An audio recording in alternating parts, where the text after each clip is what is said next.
June 11th, 2020. In the midst of Chop Chaz protest, 16 artists came together to emblazon a message of hope on the streets of Capitol Hill in Seattle, Washington.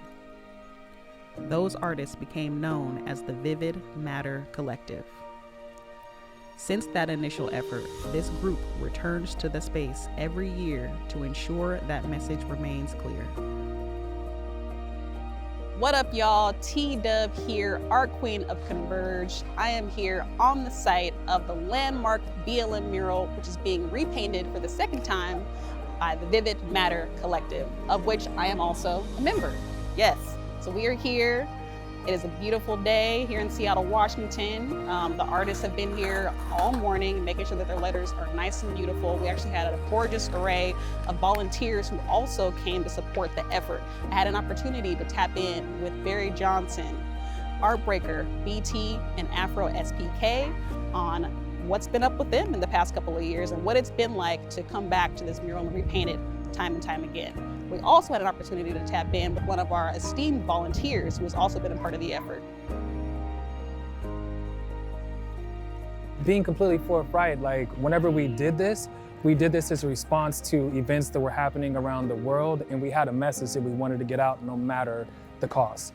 And just to know that this has been able to stay here is really transformative. So to be able to have the opportunity 2 years to come and paint it again feels so much special. And energetically, it just feels better. It's like we have more people out here miraculously, like the weather is incredible today, the support is here, and it feels good. There's still much more work that needs to be done regarding Black Lives Mattering and Black and Brown and BIPOC visibility entirely, but for what we're doing right now, it feels really good, and I hope that we can continue to share this message and that people are in part with us.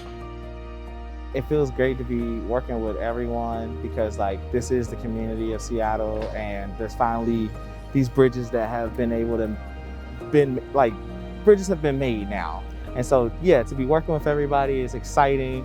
And then to have the organization that I'm running with Art Vault and having the access to step to an individual and support them, both financially, with materials, with resources in the community, like Blue Cone Studios, stuff like that, and just different resources. So it's great, it feels good.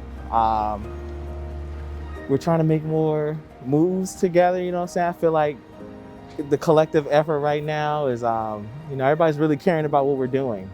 Every individual is actually caring about another artist and making sure that we're rebuilding a community right now. I feel like, more of a rebirth too, especially with COVID affecting different people and getting back into the flow, you know what I'm saying? We're helping the flow. So it's nice to be in that group of people who are actually moving in the community. I'm so happy to have you a part of this effort. Obviously, I knew a couple of the people that, we had called out to be a part of it, but to have people that, I didn't know, that I get to know, and that I now enjoy over 2 years. We've been holding it down together with this collective thing, so I'm super, super loving getting to know you and getting to know your art. So tell us about your letter A, what you did with it, and how it's evolved for you over the years. Just kind of taking, as we all have obviously these really unique canvases to work with, these frames of our pieces, what's going to fit in the silhouette, right?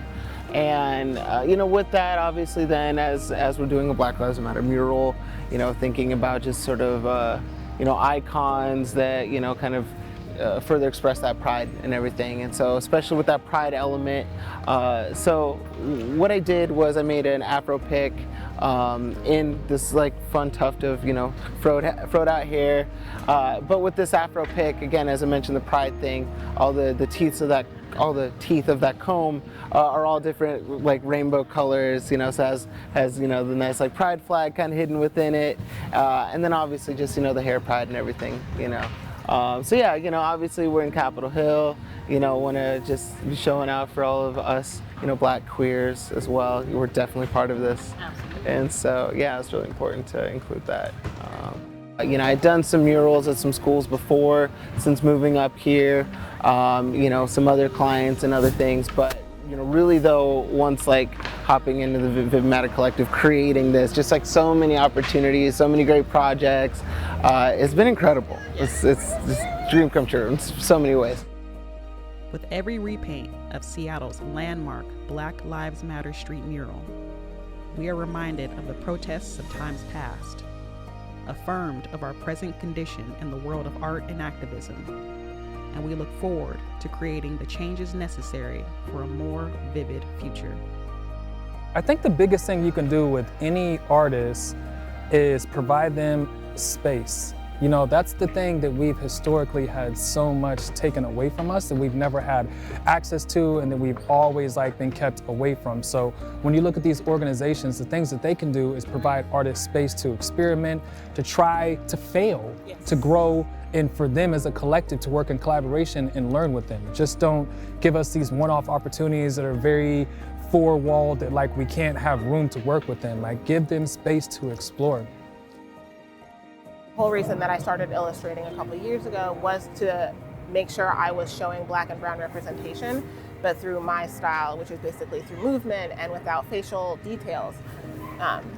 So getting the opportunity to work in this kind of level of activism is kind of blowing my mind and doesn't seem like a real thing for me, but now I'll get to go home and show my kids, look at what mommy helped do, and then it'll be a very normal, everyday thing for them.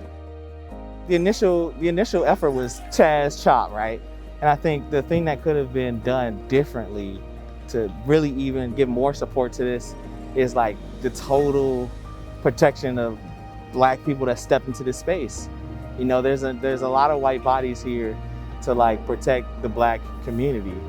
So I feel like when we talk about efforts like this, we also have to talk about safety. You know what I'm saying? Me coming out here, especially, of what I do, I try to keep pretty low, you know what I'm saying? So I gotta assess the situation and make sure things are, safe, and in the beginning, it felt like we had to take the space and demand the safety rather than being taken for us and made for us before we came into the space. So, I think that's some ways that could be different is, more allies step in, white bodies to the front. Repaint this landmark, this monument, let folks know what it is, continue to say it loud and proud. And I feel like as a collective, we became so much stronger. And as a nation, we're doing work, still a lot that needs to be done. But, the message still remains active and the message still remains loud. Well, folks, as you can see, today has been an amazing day of community, art, and connection. The Vivid Matter Collective, for the second time, has repainted their illustrious landmark BLM mural. We got to be here to explore and assist in the action, and looking forward to what VMC has coming up next. I have been T-Dub, your art queen of Converge, and you're watching Converge Media. To learn more about Vivid Matter Collective and ways to support, head to our website, www.vividmattercollective.com.